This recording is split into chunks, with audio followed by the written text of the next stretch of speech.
Hello tout le monde, bienvenue sur notre chaîne YouTube. Viens et suis-moi, écoute et prête l'oreille. Je suis Vaya Priyar et je suis heureuse de pouvoir vous retrouver pour une nouvelle semaine et une nouvelle étude cette semaine, et notamment des sections 129 à 132 des Doctrines et Alliances.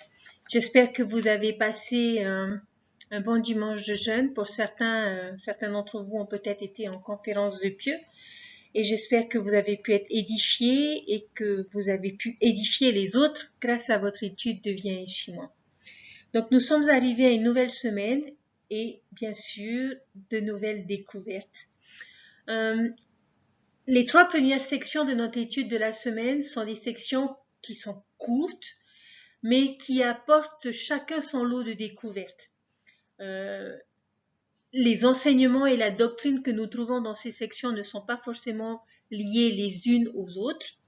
Et ce sont des vérités qui ont été choisies des notes de William Clayton, l'un des secrétaires du prophète Joseph Smith, notes qu'il avait prises pendant différentes occasions où il a pu entendre le prophète enseigner.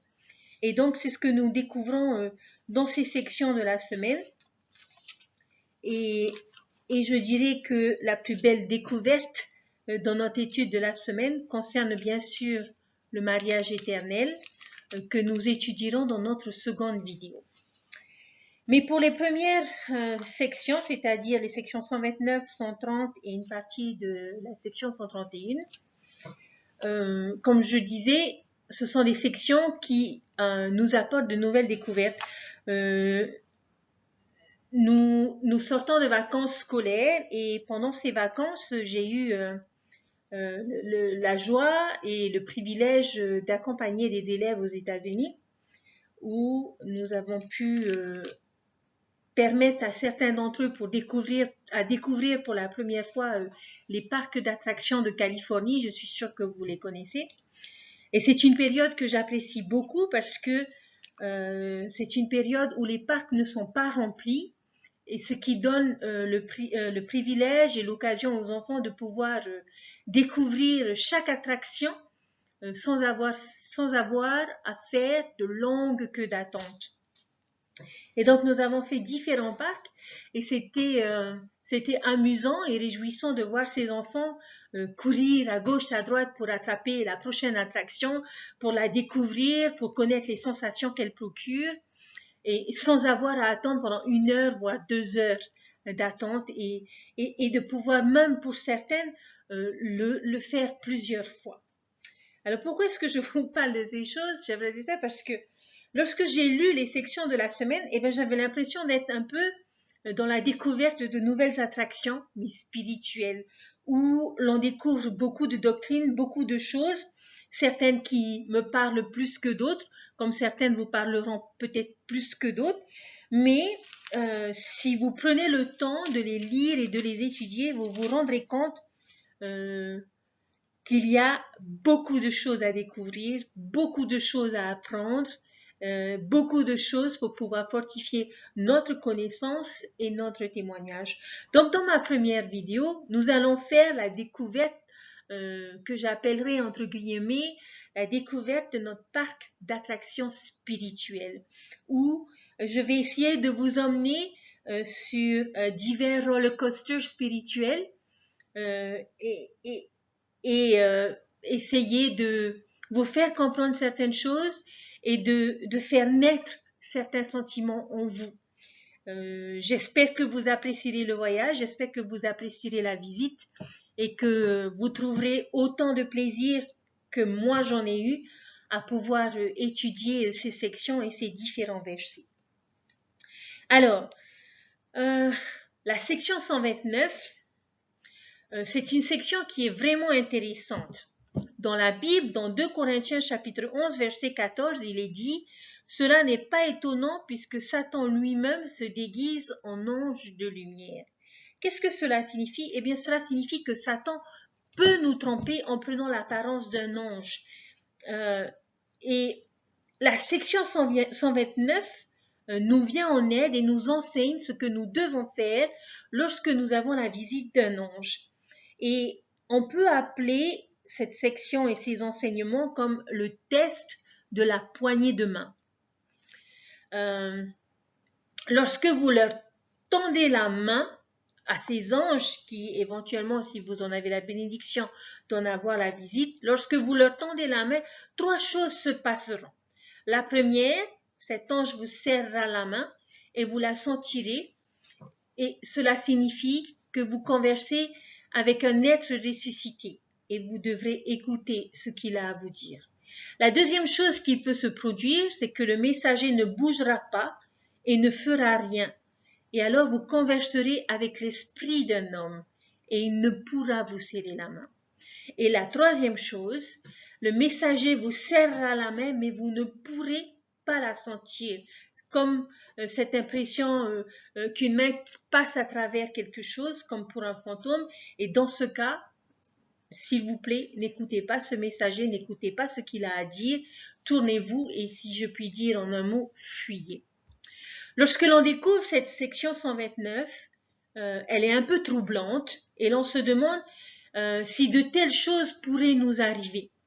Personnellement, je n'ai pas vécu ce genre d'expérience où j'ai eu la visite d'un ange. Et peut-être que certains d'entre vous, ça a été le cas ou ce sera le cas dans le futur. Mais quoi qu'il en soit, nous pouvons poser un regard plus global sur cette section.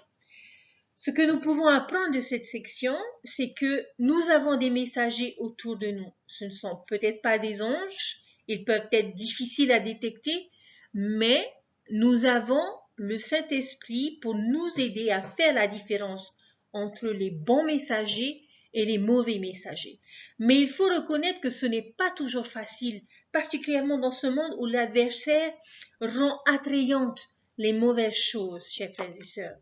Et les différentes idées, les différentes opinions, les différentes croyances dans notre éducation, que cela vienne de nos politiques, des sciences ou autres que nous recevons, il n'est pas toujours facile de discerner ce qui est juste et ce qui est faux.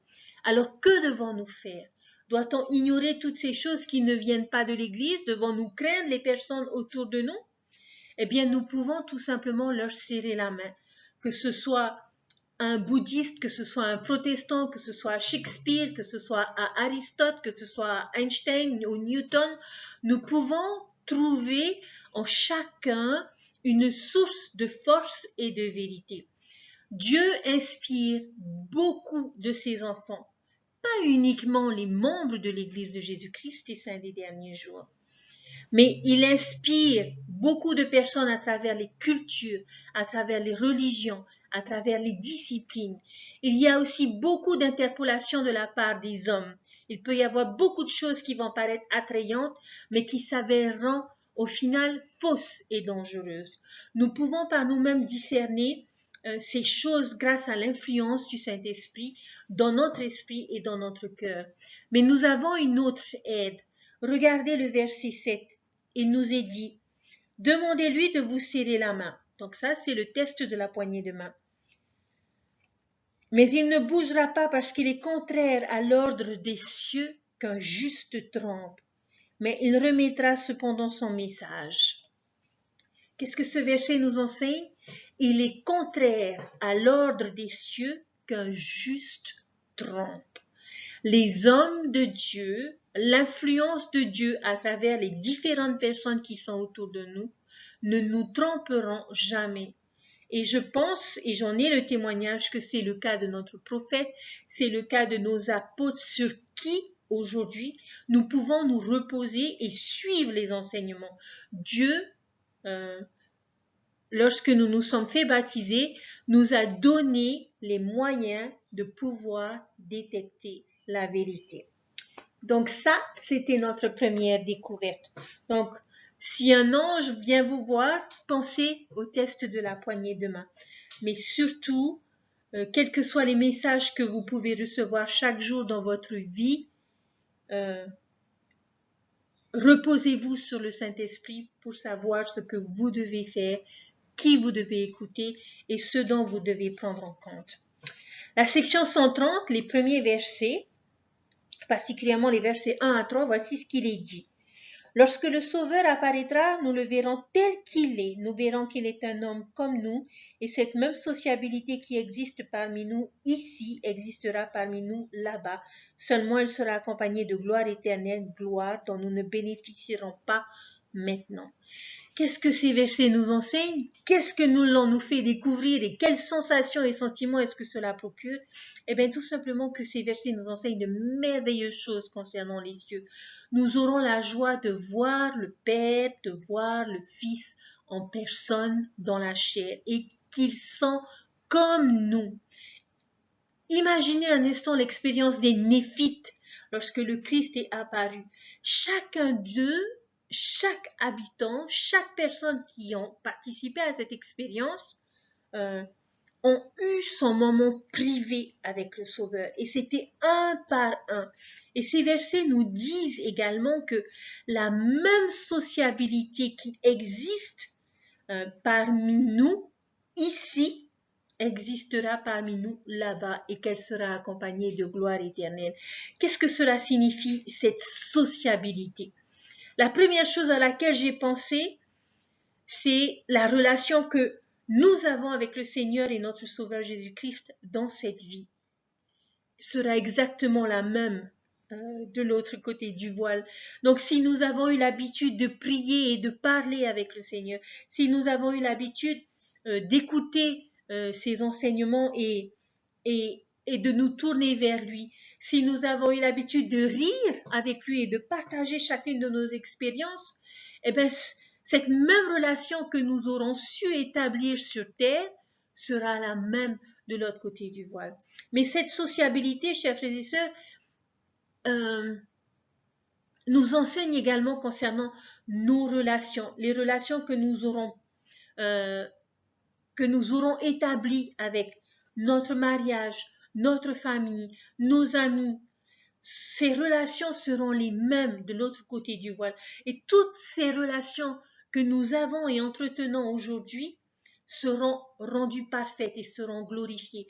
Les familles deviendront des familles célestes. Les mariages deviendront des mariages célestes. Donc, puissions-nous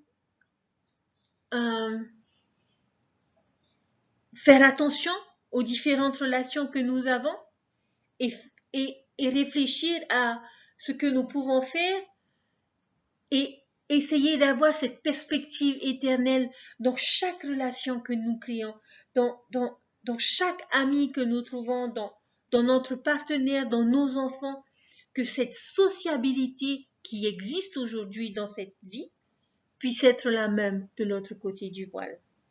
Les versets 4 à 7, ces versets nous parlent du temps de Dieu qui est différent de notre temps.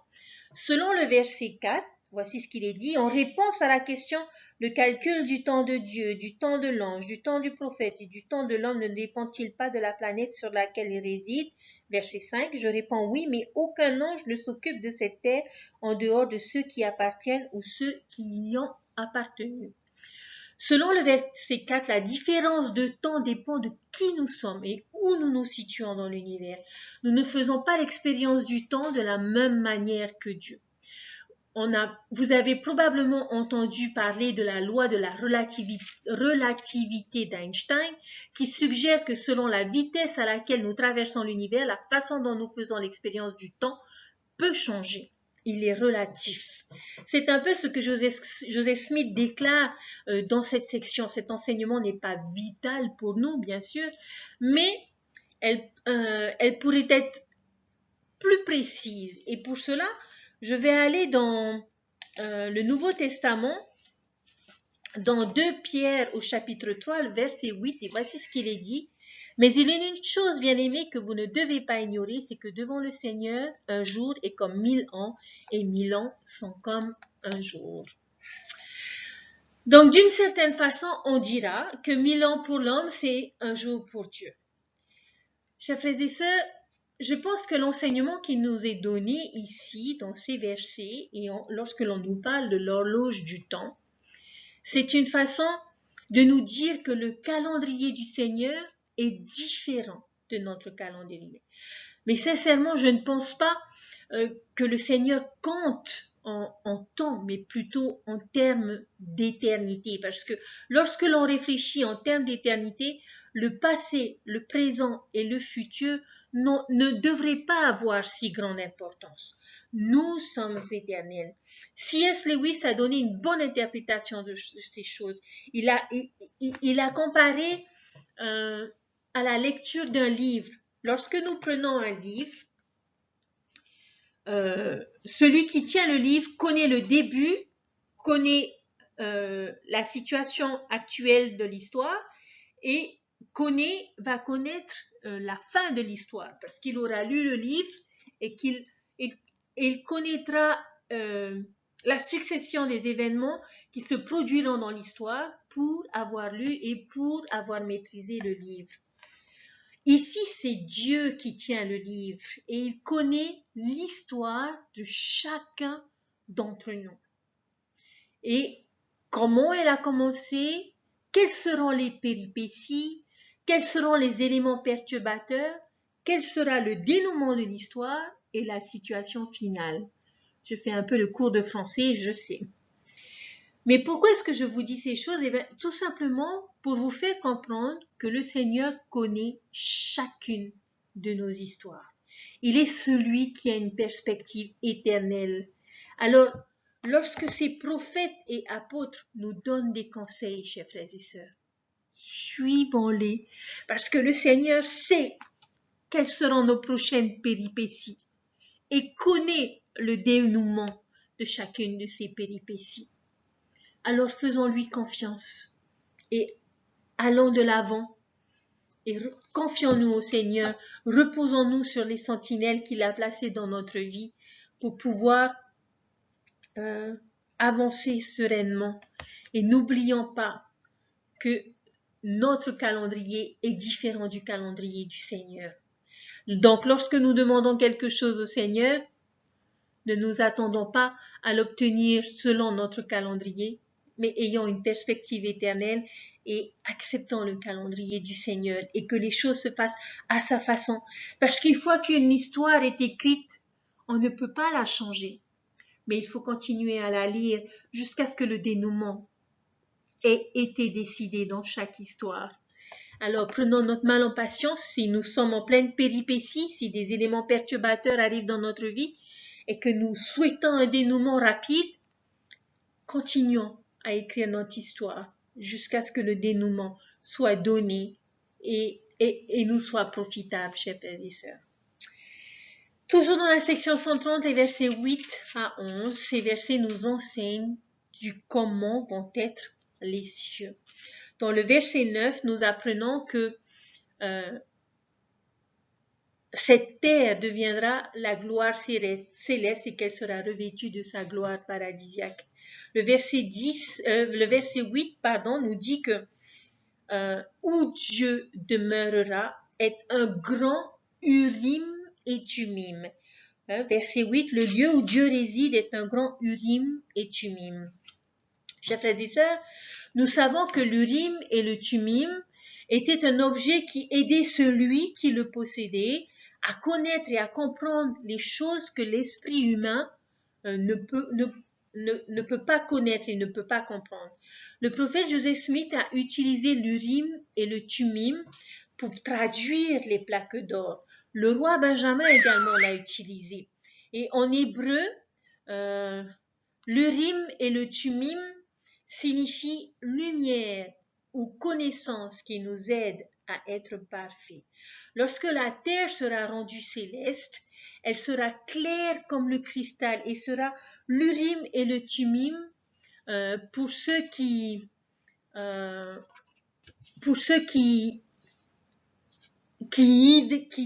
y habiteront et qui y demeureront.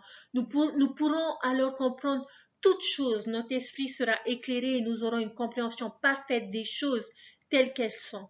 Lorsque nous irons dans le royaume céleste, nous recevrons un cadeau. Quel est ce cadeau? Une pierre blanche, verset 10, c'est-à-dire notre propre Urim et notre propre Tumim, qui nous permettra de comprendre toutes choses et de comprendre le plan de notre Père Céleste et surtout ce qu'il attend de nous et que nous puissions continuer à progresser dans notre connaissance aussi bien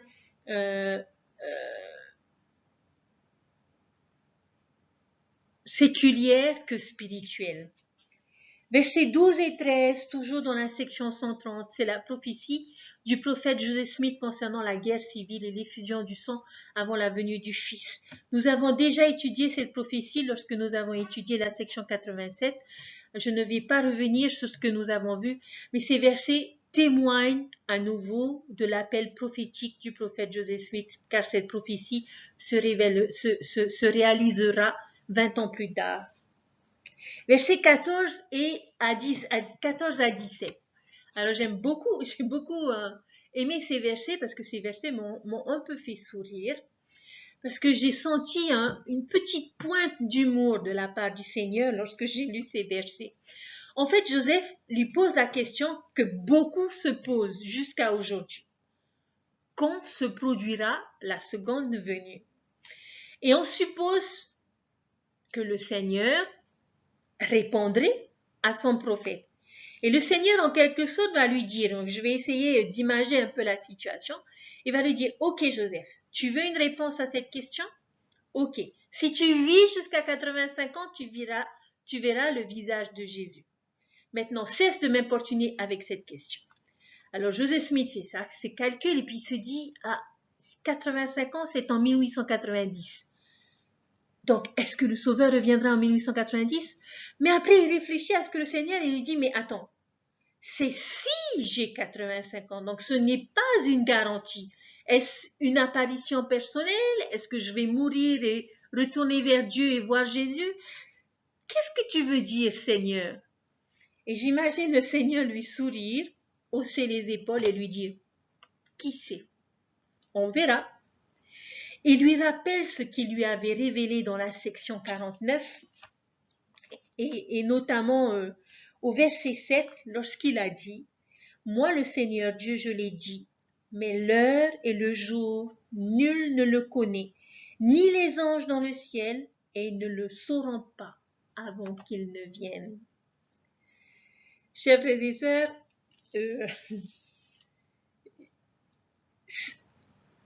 j'ai aimé cette petite pointe d'humour de la part du Seigneur vis-à-vis de notre prophète. Tu veux jouer une devinette? Bon, on y va, mais je ne te donnerai pas de réponse. Le Seigneur a rappelé au prophète Joseph Smith, tu vois, tu as écrit ces mots et tu n'en sauras pas plus. Ce peut être aussi un bon message pour nous. Joseph Smith n'a pas de réponse exacte concernant la venue de notre Sauveur Jésus-Christ. Et nous non plus. Mais ce que nous savons avec certitude, chers frères et sœurs, et j'espère que c'est votre cas et que vous n'en doutez pas, ce que nous savons avec certitude, c'est que le Sauveur, en effet, reviendra. Et notre prophète Russell Nelson nous a dit qu'il reviendra bientôt et que nous devons nous préparer à l'accueillir. Très bien. Versets 18 et 19, ça c'est des versets que j'aime beaucoup et qui m'ont toujours marqué et que j'ai appris alors que j'étais au séminaire, où l'on nous dit ceci: quel que soit le degré d'intelligence que nous atteignons dans cette vie, il se lèvera avec nous dans la résurrection. Et si par sa diligence et son obéissance, une personne acquiert dans cette vie plus de connaissances et d'intelligence qu'une autre, elle en sera avantagée d'autant dans le monde à venir. Tout ce que nous acquérons, chers frères et sœurs, dans cette vie, que ce soit matériel, n'aura aucune importance une fois que nous mourrons. Nous n'emporterons pas notre argent, nous n'emporterons pas notre maison, nous n'emporterons pas notre voiture, mais il y a une chose qui nous suivra. Et ces versets nous enseignent que nous pourrons emporter notre connaissance et notre intelligence. J'aimerais que l'on s'arrête un moment et qu'on pense à une petite analogie. Imaginez un bol avec un filtre et que ce bol représente notre vie et que nous accumulons des choses. Si je devais verser des pièces, des jouets, tout serait retenu par le filtre. Et tout le flot de connaissances et d'intelligence passerait au travers de ce filtre. Cette connaissance, nous l'acquérons à travers notre cursus scolaire, à travers nos expériences personnelles, nos expériences spirituelles, à travers notre étude des Écritures, en écoutant nos prophètes, à travers notre obéissance et nos sacrifices. Et lorsque nous mourrons, la seule chose que nous aurons et qui aura passé le filtre, c'est cette connaissance et cette intelligence. Il est important de le savoir et de savoir mettre les priorités où il le faut dans notre vie. Nous devons, chers frères et sœurs, chercher à faire de la connaissance notre priorité. Et comment pouvons-nous le faire? Par la diligence et l'obéissance. Alors, comme le verset nous le dit, nous serons avantagés dans le royaume. Apprendre est une part éternelle dans le plan de Dieu. Lorsque nous allons au temple, nous allons pour apprendre. Lorsque nous allons à la chapelle, lorsque nous participons à nos réunions, nous allons pour apprendre, pour obtenir davantage de connaissances. Alors, si nous obtenons beaucoup ici, nous serons avantagés. Alors, chers frères et sœurs, ne perdons pas de temps dans des futilités, mais puissions-nous sortir et apprendre de nouvelles choses, de nouveaux talents, acquérir de nouvelles connaissances, parce que tout ce qui est de ce monde deviendra obsolète et nous ne pourrons pas les emporter avec nous. Alors puissions-nous donner la priorité et nous focaliser sur ce que nous pourrons ramener avec nous dans le royaume de notre Père Céleste. Attention, je ne dis pas qu'avoir une maison n'est pas essentiel, je ne dis pas qu'avoir un travail n'est pas essentiel. Bien sûr que si, nous avons besoin de ces choses pour pouvoir apprécier notre vie dans cette condition mortelle. Mais si je passe 1 heure de mon temps sur Facebook plutôt qu'1 heure dans les Écritures, qu'est-ce que Facebook va me donner qui me permettra d'être avantagé dans le royaume de Dieu? Faisons attention à la manière dont nous gérons notre temps. Faisons attention de ce que nous faisons de notre temps. Nous avons besoin de travailler pour pouvoir gagner notre vie et pour pouvoir vivre confortablement dans cette vie. Mais n'arrêtons pas d'apprendre, n'arrêtons pas de découvrir. Moi, je suis admirative de ma grand-mère de 85 ans qui, dans la semaine, est assise à une table et a choisi de parfaire son anglais, de parfaire ses connaissances en informatique. Ma grand-mère sait plus de choses que ma maman au point de vue informatique parce que elle a toujours voulu pouvoir maîtriser les choses qu'elle utilisait dans sa vie. Et c'est ce que nous devons faire. Nous ne devons pas nous contenter de ce que nous avons appris et rester là tel que nous sommes, mais nous devons progresser et apprendre davantage. Je suis admirative des frères et sœurs qui s'inscrivent sur BYU Pathway pour pouvoir améliorer leur cursus scolaire, pour pouvoir apprendre davantage, pour pouvoir découvrir de nouvelles compétences. Chers frères et sœurs, le Seigneur nous a donné et a mis à notre disposition beaucoup de moyens pour pouvoir apprendre. Mais souvenez-vous de la section 129. Apprenons des bonnes sources. Sachons reconnaître ce qui vient de Dieu, ce qui est juste et ce qui est bon pour nous. Les versets 20 et 21 de la section 130, ce sont des versets également que j'aime beaucoup. Voici ce qu'il est dit. Il y a une loi irrévocablement décrétée dans les cieux avant la fondation de ce monde sur laquelle reposent toutes les bénédictions. Et lorsque nous obtenons une bénédiction quelconque de Dieu, c'est par l'obéissance à cette loi sur laquelle elle repose. Chers frères et sœurs, quel est le secret pour recevoir des bénédictions? C'est l'obéissance. Dans le mot commandement, il y a commandé. Le Seigneur veut que nous fassions ce qu'il nous dit, mais pas pour nous contraindre, pas pour nous contrarier, mais pour que nous soyons sauvés pour notre salut. Et que veulent réellement dire les mots commandement?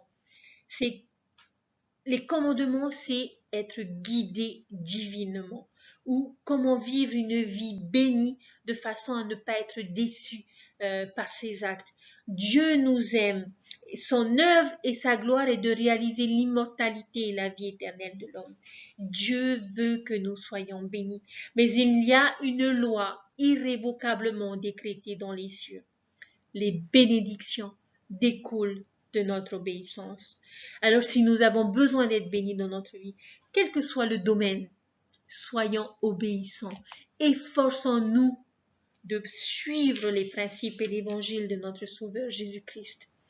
Et comme il l'a dit dans Doctrine et Alliance, section 82, les versets 10, « Et moi, le Seigneur, je suis lié lorsque vous faites ce que je vous demande, ce que je vous commande.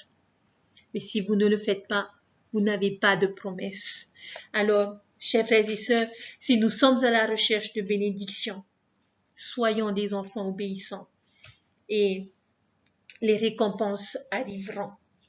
Versets 22 et 23 nous enseignent des vérités sur la Trinité, la divinité composée de 3 personnes distinctes, le Père, le Fils et le Saint-Esprit. Comment est-ce possible que le Saint-Esprit ne puisse pas demeurer en nous? C'est ce que l'on découvre dans le verset 22 que je vais lire. Il est dit ceci: le Père a un corps de chair et d'os aussi tangible que celui de l'homme, le Fils aussi. Mais le Saint-Esprit n'a pas de corps de chair et d'os. C'est un personnage d'esprit. Et s'il n'en était pas ainsi, le Saint-Esprit ne pourrait demeurer en nous. Verset 23. Un homme peut recevoir le Saint-Esprit et celui-ci peut descendre sur lui et ne pas demeurer en lui. Comment est-ce que c'est possible? J'aimerais que nous puissions un moment nous imaginer dans une grande salle de théâtre avec de merveilleux fauteuils très confortables en velours rouge. Et devant nous se trouve une scène. Et cette scène représente notre esprit, représente notre vie. Tout ce que nous regardons, tout ce que nous écoutons, ce à quoi nous pensons se produit sur cette scène. Lorsque nous avons été baptisés, nous avons reçu le Saint-Esprit. Et nous l'avons eu comme un compagnon constant. Et donc ce compagnon, dans cette salle de théâtre, va venir et va s'asseoir à côté de nous. Et chaque fois que nous écouterons quelque chose, ce compagnon murmurera si c'est bien ou pas. Et sur la scène,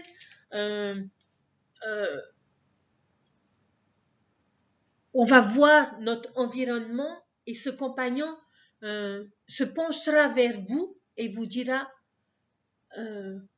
je pense que dans cette situation, il est temps de partir parce que ce n'est pas bien. Ou lorsque nous aurons des événements qui seront difficiles, ce compagnon mettra son bras autour de nous et nous dira « Ne t'inquiète pas, tout ira bien ». Et il arrivera, chers frères et sœurs, par moments que l'on regardera ou que l'on écoutera ou que l'on fera des choses qui seront inappropriées. Et le compagnon nous dira « Arrête ça, ce n'est pas bien ». Et on va s'entendre dire à ce compagnon « T'inquiète, je gère, ça n'ira pas plus loin ». Et qu'est-ce que ce compagnon va nous dire? Il va nous dire « Ok, tu es libre de choisir, mais moi, je ne regarde pas ces choses-là, je ne fais pas ces choses-là, je ne pense pas ces choses-là, je n'écoute pas ces choses-là, et je ne reste pas là avec toi. » Il va se lever, il va s'excuser gentiment et il va s'en aller. Chers frères et sœurs, nous avons reçu le Saint-Esprit, mais il ne demeurera pas toujours avec nous. Et je pense sincèrement que dans le monde où nous vivons aujourd'hui, nous ne pouvons pas nous permettre de perdre la présence, l'aide et les conseils de cet ami précieux. Alors, puissions-nous vivre et faire en sorte que cet ami précieux qui nous est personnel, c'est notre ami à chacun d'entre nous, qui sera toujours là pour nous soutenir, pour nous aider, ait toujours le désir de rester à nos côtés, parce que notre vie est en adéquation avec l'évangile de notre Sauveur Jésus-Christ et de notre Père Céleste, parce qu'il fait partie de cette divinité et qu'il sait ce qu'il y a de divin, ce qu'il y a de bon et ce qu'il y a de mauvais. Alors, puissions-nous vivre de manière à être dignes de la présence de cet ami, parce que lui ne nous décevra pas. Lui ne nous trompera pas. Lui ne nous mentira pas. Et son amour pour nous est sincère. Alors, chers frères et sœurs, je ne sais pas si vous avez un ami comme cela, physiquement, mais vous pouvez avoir le témoignage, j'ai la certitude que le Saint-Esprit est cet ami que nous pouvons tous rechercher dans notre vie. Et cet ami, le Seigneur nous l'a donné le jour de notre baptême, lorsque des mains ont été posées sur notre tête, que nous avons été confirmés membres de l'Église et où nous avons reçu le don du Saint-Esprit. La section 131 nous enseigne concernant les appels et le fait d'être élus, ce qui nous permet de savoir si nous sommes dignes d'entrer dans le royaume de Dieu. Et une chose que nous avons aujourd'hui qui pourra déterminer notre dignité, eh bien, c'est tout simplement notre recommandation pour le temple. Si à chacune des questions que nous avons répondues lors de notre entretien, notre réponse a été positive, et si à la dernière question, nous estimons être dignes de détenir une recommandation pour le temple, alors, chers frères et sœurs, nous pouvons être assurés de nos chances d'être dans le royaume de Dieu et que nous devons continuer à persévérer. Chers frères et sœurs, c'est là que va s'arrêter notre découverte et nos roller-coasters spirituels. J'espère que dans chacun de ces points, dans chacune de ces attractions spirituelles, vous avez pu avoir une meilleure compréhension des choses, vous avez pu découvrir et apprendre de nouvelles choses. En tout cas, ça a été le cas pour moi. Il est vrai que lorsqu'on lit ces sections, il y a certaines choses qui vont nous parler et d'autres pas. J'ai essayé en tout cas de décortiquer ces sections pour vous montrer la richesse et la beauté de cet évangile et surtout combien le Seigneur nous aime. Et je ne peux imaginer, en sachant que toutes ces choses sont des extraits de discours du prophète Joseph Smith à des personnes autour de lui, et c'est des notes prises par son secrétaire. Je me dis combien nous sommes bénis de pouvoir découvrir ces notes, bénis que ce frère ait eu la sagesse de les noter pour pouvoir les partager plus tard. Je vous invite à relire ces sections, à redécouvrir chacune de ces attractions spirituelles, à pouvoir apprendre, à pouvoir comprendre la beauté de ces choses et ce que cela engendre pour nous, tant dans cette vie que pour l'éternité. Dans notre prochaine vidéo, chers frères et sœurs, nous parlerons de la plus grande et la plus belle attraction, qui est le mariage éternel.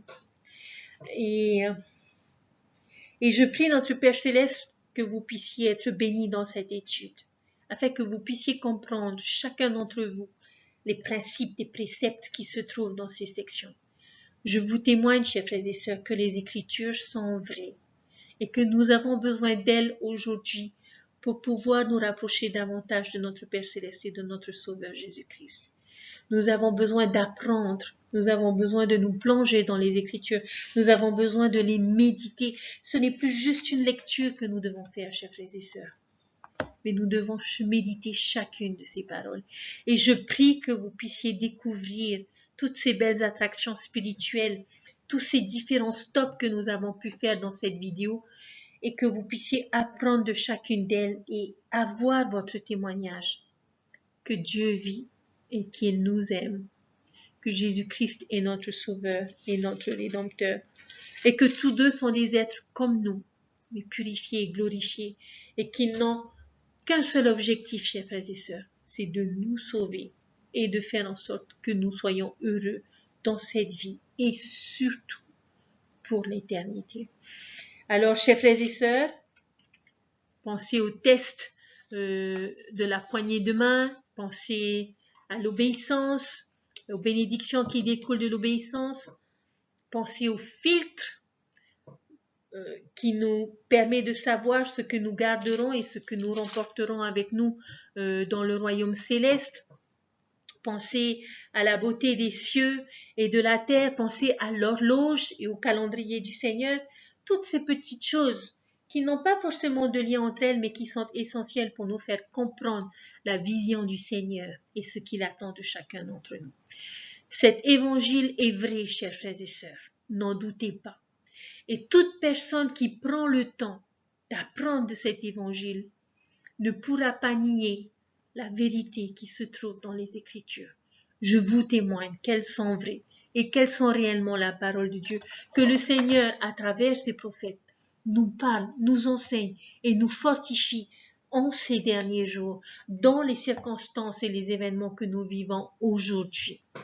Et qu'il nous aime et qu'il y a une issue à toute chose. Comme sur chaque attraction, nous avons le panneau Exit. Et pour chaque attraction, lorsque nous en sortons heureux parce que nous avons découvert de merveilleuses choses.